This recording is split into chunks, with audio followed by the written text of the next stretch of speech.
Ja klar, Eingang zum Video. Klar, muss ja. Soll ich mal anfangen?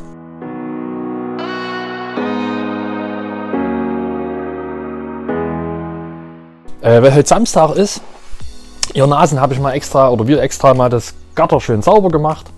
Matze kann ja mal kurz drauf halten. Schön abgeblasen und den ganzen Müll weggefahren. Ja. Fein, ne? Schön. Gut. Hast du fein gemacht. Ja, ne? Mal heute ein kleines Filmchen zu Wartung und Pflege. Und zwar speziell zu den Keilriemen von den Bandlaufrollen. Gibt es so ein paar kleine Tricks, wie man die sauber bekommt. Wir machen mal die Klappe auf, Klappen auf. Da sieht man die Teile. Das Band haben wir schon runtergenommen. Klappe auf. Riemen geht ziemlich einfach runter, wenn das Band natürlich runter ist. Logisch, man sieht's. Späne en masse.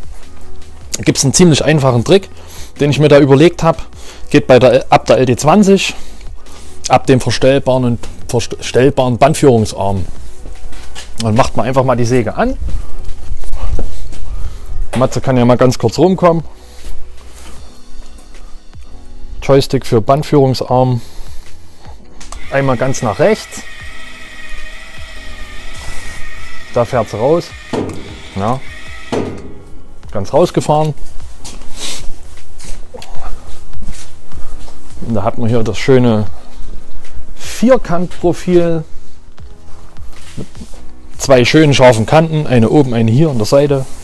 Riemen einfach andersrum drehen. Am besten kommst du mal so rum, Matze. Und einfach drüber ziehen. Ganz einfache Sache.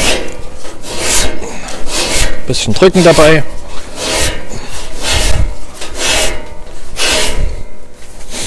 Et voilà.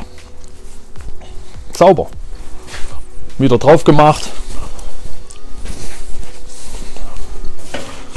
Rechte Bandlaufrolle. Gehen wir zur linken.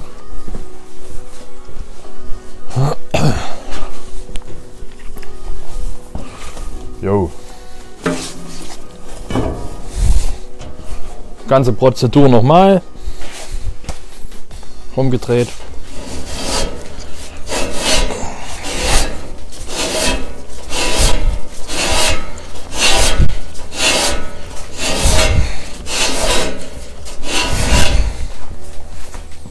Sauber. Genauso sauber wie die schöne Sägewerkerei. Top.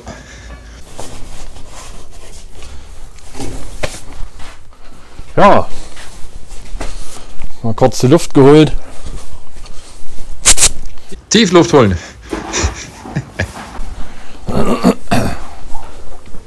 Noch ein bisschen sauber blasen. Ja, und sauber sind die Riemen.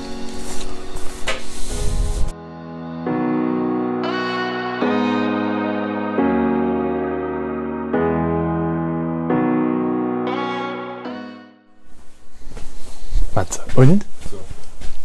Schön.